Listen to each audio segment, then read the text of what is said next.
During the Great Crusade, the misunderstood Blood Angels Legion would find its true identity and purpose on the storm-racked world of Teghar Pentarus. Under the charismatic leadership of their Primarch, Sanguinius, the Blood Angels would undergo a profound metamorphosis, shedding their dubious reputation as little more than monsters to emerge as a united and redoubtable force. The Pacification of Teghar was not just a military campaign, it was the crucible in which the Blood Angels were truly forged. Before the campaign, the Blood Angels were often referred to as the Revenant Legion, a name that encapsulated the mistrust and skepticism they faced within the Imperium. This was a time when the Emperor's Great Crusade was in full swing, aiming to bring all of humanity under a single unified banner. The Lunar Wolves, another Space Marine legion led by Horus, were initially slated to join the Blood Angels in this campaign. The Lunar Wolves were one of the most trusted legions, and their inclusion seemed to serve as a counterbalance to the Blood Angels, whose reputation was somewhat less chivalrous. The target of the campaign was Teghar Pentarus, a world that had yet to be brought into compliance with the Emperor's vision. The planet was inhabited by abhuman hordes and various bestial thralls, making it a challenging battleground even for the genetically enhanced Space Marines. The campaign was not just a military operation. It was also a test for the Blood Angels to prove their worth and for Sanguinius to establish his leadership. The arrival of Sanguinius and his entourage at Teghar Pentarus was a momentous occasion. Accompanying him were Captains Abaddon and Tarik Torgadon of the Lunar Wolves, both seasoned warriors and trusted lieutenants of Horus. The atmosphere was tense, filled with both anticipation and uncertainty. The Blood Angels were about to meet their Primarch, the Gene Father whose DNA had been used to create them, and the weight of the moment was palpable. Sanguinius, however, defied all expectations from the moment he set foot on the planet. Instead of taking on the role of a distant authoritarian figure, he chose to engage directly with his warriors. In an unprecedented move, he took the time to learn the names of each and every Blood Angel present.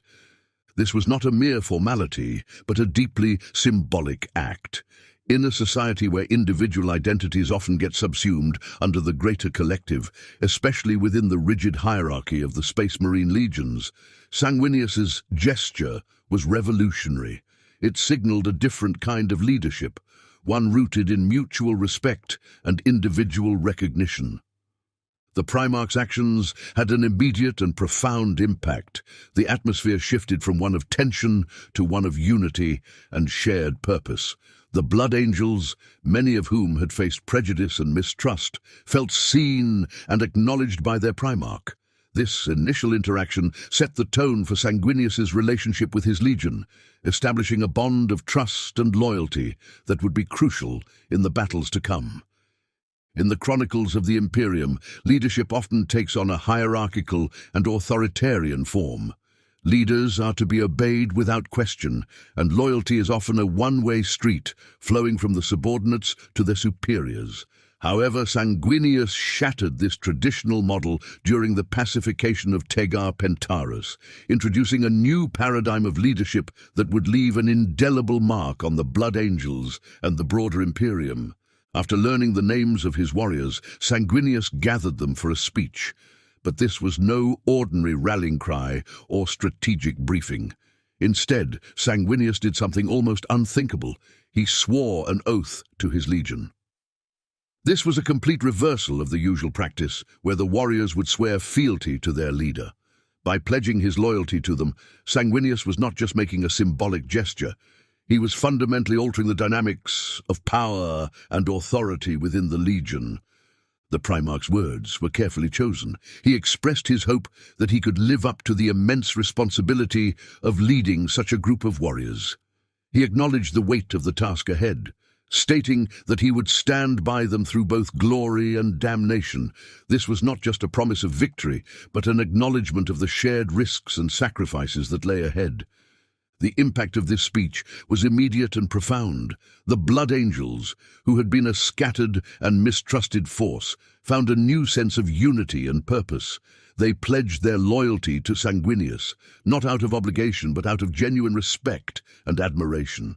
This moment was a turning point, transforming the Blood Angels from a broken legion into a cohesive and formidable fighting force. Sanguinius's approach to leadership had several long-lasting implications. It fostered a culture of mutual respect within the Blood Angels, making them one of the most tightly knit legions in the Imperium. It also set a precedent for other leaders, challenging the established norms and encouraging a more empathetic and collaborative form of leadership.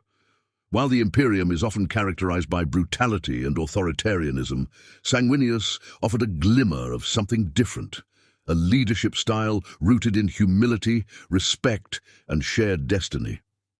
The actual military campaign on Teghar Pentarus was a brutal affair. The Blood Angels were pitted against terrifying foes, including abhuman hordes and various techno-slaves roaming the planet. These were not just enemies to be vanquished, but challenges that tested the mettle of the Blood Angels and their newly sworn Primarch. Sanguinius led from the front, embodying the ideals of courage and valor. One of the most iconic moments of the campaign was when he slew a fearsome Carnarvon, a beast known for its ferocity and lethal prowess. This was not just a feat of martial skill, but a symbolic act that resonated deeply with his warriors. The pelt of the slain Carnarvon was fashioned into a ceremonial war cloak for Sanguinius, serving as a lasting memento of the campaign and a symbol of the Blood Angels' courage and skill. But the campaign was not just about individual acts of heroism.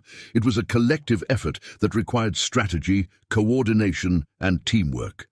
The Blood Angels had to adapt to the harsh conditions of Teghar, navigate its treacherous terrain, and outwit an enemy that was native to the planet.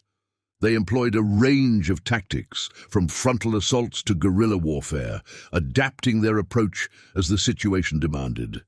The campaign culminated in a decisive victory for the Blood Angels, but it was a victory earned through blood, sweat, and sacrifice. Many warriors fell, and the Legion as a whole was tested to its limits. However, the trials of the campaign also forged them into a more cohesive and effective fighting force. They proved not just to the Imperium, but to themselves that they were capable of great deeds, fully justifying the faith that Sanguinius had placed in them. The Pacification of Teghar was more than just a military victory. It was a defining moment that would shape the future of the Blood Angels and leave an indelible mark on their collective identity. The campaign concluded with a bold and unexpected decision by Sanguinius. The Blood Angels would now complete the campaign without the aid of the Lunar Wolves. This was a significant departure from the original plan, which had envisioned a joint operation between the two legions. Sanguinius's decision was not made lightly. It was a calculated risk, but also a statement of intent. By choosing to go it alone, the Blood Angels were asserting their independence and demonstrating their capability as a stand-alone fighting force. This was a crucial step in dispelling the lingering doubts and skepticism that had plagued the Legion since its inception. No longer would they be seen as the Revenant Legion, a force to be distrusted and kept at arm's length. From this point on, they were the Blood Angels, a legion united under the leadership of their charismatic Primarch and fully capable of carrying out the Emperor's will. The campaign also had a transformative effect on the Blood Angels as a fighting force. The trials and tribulations they faced on Teghar Pentarus served as a crucible, forging them into a more cohesive and effective unit. The strategies they employed, the tactics they developed, and the lessons they learned would all become integral parts of their martial doctrine. They emerged from the campaign not just as victors, but as a legion reborn.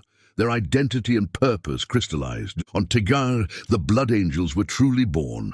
But perhaps the most enduring legacy of the campaign was the relationship that was forged between Sanguinius and his warriors. The mutual respect and loyalty that had been established at the outset were deepened through the shared experiences of battle. The Blood Angels came to see their Primarch not just as a leader, but as a father figure, someone who understood them, valued them, and was willing to stand by them through thick and thin. This bond would become a defining feature of the Blood Angels, setting them apart from other legions and serving as a source of strength in the many challenges they would face in the future.